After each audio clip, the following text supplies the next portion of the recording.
안녕하세요. 사단법인 소비자와 함께 청년위원 김미연입니다. 지난 시간에는 과잉진료의 유형과 양상에 대해 알아보았습니다.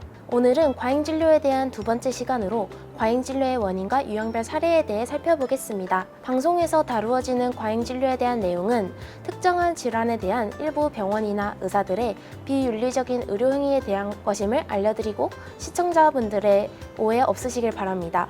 오늘의 키워드입니다. 오늘도 좋은 말씀 해주실 정기로 대표님 모셨습니다. 안녕하세요. 반갑습니다. 대표님, 이렇게 국내뿐만 아니라 전 세계적으로 과잉진료가 끊이지 않고 있는 이유가 뭐라고 생각하세요? 네, 제가 지난 시간에 과잉 진료를 과잉 검진, 과잉 진단, 과잉 치료, 과잉 처방 등 모든 과잉 의료 행위라고 말씀드린 바 있습니다. 이처럼 과잉 진료는 환자의 건강 증진에 거의 도움이 되지 않거나 또는 도움이 된다는 근거가 전혀 없는데도 불구하고 시행되는 모든 의료 행위를 말한 바 있습니다. 즉, 의료기관과 의료진에 의해서 이루어진다는 것이죠. 그렇다고 경제적 이득만을 추구하는 병원이나 의사의 문제로만 국한하는 것은 올바른 접근법이라고 볼 수는 없을 것 같습니다. 되려 과잉 진료를 유발하는 요인을 특정짓기가 어려울 정도로 매우 다양하고 복잡해지고 있기 때문이죠.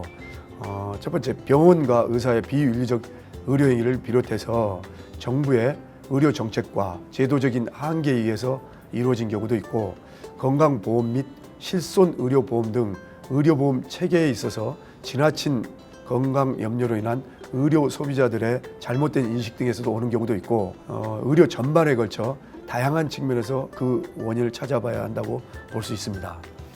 그렇다면 좀 더 구체적으로 과잉진료를 유발하는 원인에는 무엇이 있을까요? 네, 한국의료윤리학회지 연구자료에 의하면 과잉 진료를 부추기는 요인을 제일 먼저 진료 행위에 따라 점수를 매긴 후 진료비를 산정하는 행위 수가제가 원인이라고 볼 수 있습니다. 진료 건수를 늘리면 늘릴수록 진료비를 많이 받게 되어 있기 때문에 과잉 진료를 할 수밖에 없다고 보는 것입니다. 다음은 의사의 진료나 수술 등의 실적에 따라 급여를 책정하는, 즉 말하면 인센티브 제도가 과잉 진료의 위험성을 높이고 있다고 볼 수 있습니다. 최근에는 실손 의료보험이 악용되는 경우도 늘고 있는데, 소비자 입장에서도 보험료를 내고 안 타먹으면 손해라는 인식이 있어 다양한 의료 서비스를 받으려고 하고, 심지어는 주도적으로 무리한 과잉 검사, 과잉 치료, 과잉 처방 등을 요구하기도 합니다. 그리고 의사들은 이러한 소비자 심리를 악용하여 과잉 진료를 유도하는 것이죠. 그 외에도 최근에 이슈가 되고 있는 백내장 검사비 급여화로 인한 다른 비급여 재료비 가격 인상 등도 과잉 진료를 유발하는 주요 원인으로 볼 수 있을 것 같습니다. 그렇다면 대표님이 보시기에 가장 큰 과잉진료의 원인은 무엇인가요? 무엇보다도 과잉 진료에 있어서 가장 큰 원인은 의사의 비윤리적 의료 행위라고 볼 수밖에 없습니다. 그 이유가 아무리 의료 단체들의 주장처럼 정부의 강한 규제나 지나치게 낮은 의료 수가가 풍선 효과로 이어진 정책 실패라고 하더라도, 아무리 병원에서 치열한 인센티브 제도라고 하더라도, 아무리 환자가 잘못된 과잉 진료를 요구하더라도 그 어떠한 이유에서든 과잉 진료 여부를 결정하는 것은 병원이나 의사의 결정에 의한 것이라는 점에서 그 책임이 가장 크다고 보는 것입니다. 개인적으로 어느 정도 의사의 입장은 이해가 되는 부분도 있지만, 소비자 입장에서 보면 의사가 환자의 건강과 생명을 담보로 자신의 이익을 위해 소비자를 기만하는 과잉 진료는 어떠한 이유에서도 용납될 수 없는 일입니다. 그리고 병원과 의사에 대한 신뢰도가 동시에 떨어지게 되는 것이죠. 그렇네요. 그렇다면 과잉진료의 구체적인 사례에는 어떤 것들이 있나요? 몇 가지 사례를 제가 드려보는데, 먼저 도수치료를 통한 과잉 진료 사례예요. 도수치료는 신체 불균형이나 근골격계 질환의 증상 개선을 위해 맨손으로 진단해 척추와 관절을 바로잡고 몸의 균형을 맞춰 통증을 줄이는 치료인데요. 병원마당 1회에 250배의 진료비 차이가 나고 있습니다. 부산 모 병원에서 갓 태어난 신생아에게 도수치료를 실시한 경우가 있습니다. 신생아는 태변 흡입 징후로 신생아 중환자실에서 한 달간 입원 치료를 받는 중에 근골격계 질환이 없는데도 불구하고 약 6번의 도수치료를 받은 적이 있습니다. 참으로 어처구니 없는 사례지만, 이런 신생아나 영유아를 대상으로 과잉 진료는 최근에 급증하고 있습니다. 그리고 서울의 모 의원에서는 미용 목적 치료를 위해 피부 관리 시술을 하면서 도수 치료를 병행하면 실손보험으로 현재 받고 있는 모든 치료비를 다 받을 수 있다고 권유하여 물리치료실도 없는 의원에서 미용 피부 관리 패키지 시술을 한 후에 이를 도수 치료 명목으로 진료비를 300만 원을 청구한 사례가 있었습니다. 다음은 영양주사의 과잉 진료 사례입니다.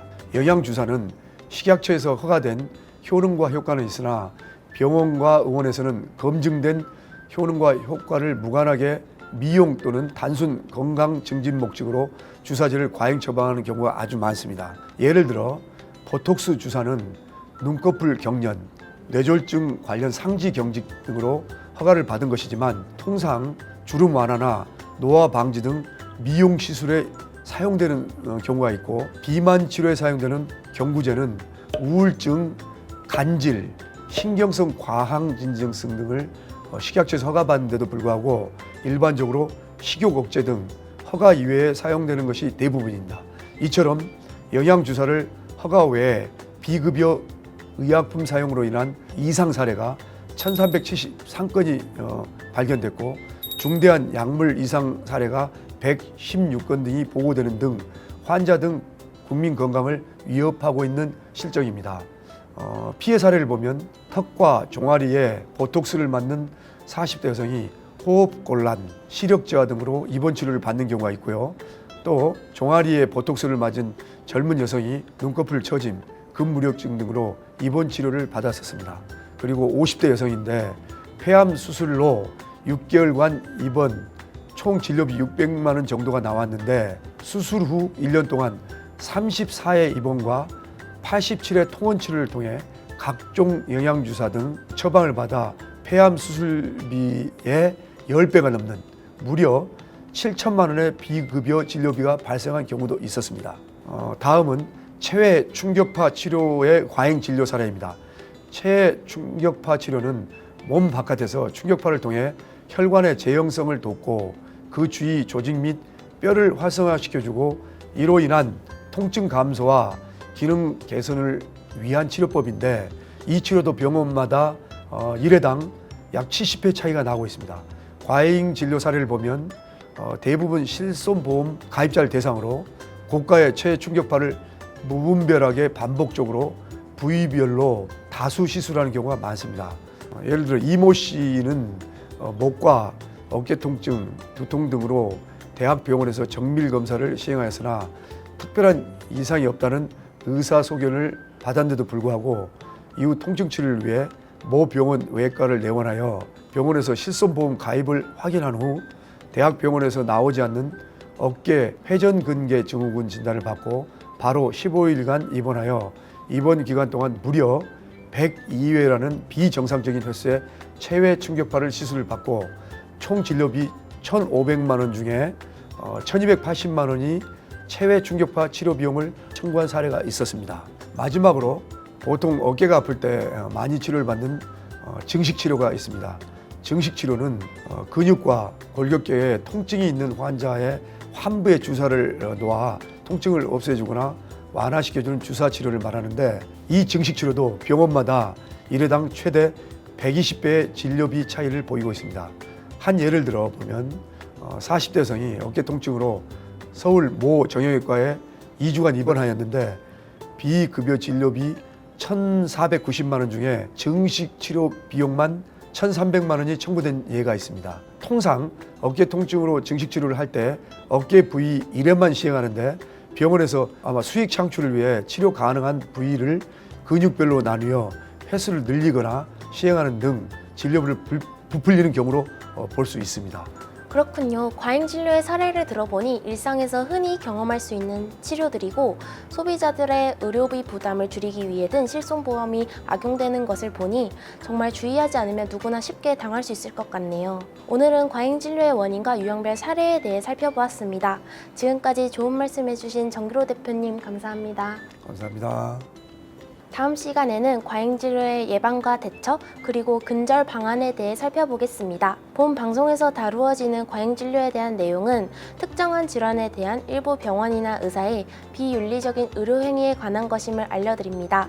다음 시간도 많이 기대해주세요. 그럼 여러분 안녕. 과잉 진료 예방에 있어서 가장 중요한 것은 환자나 보호자의 윤리적 인식이 가장 크다고 볼 수 있습니다. 가장 큰 요인 중 하나는 우리 사회 전반에 만연한 지나친 건강 염려증이 아닌가. 일선 병원이나 의원에서 이루어지는 비급여 의료 행위에 대해서도 객관적으로 검증하는 비급여 관리 체계를 더욱 강화해야 한다고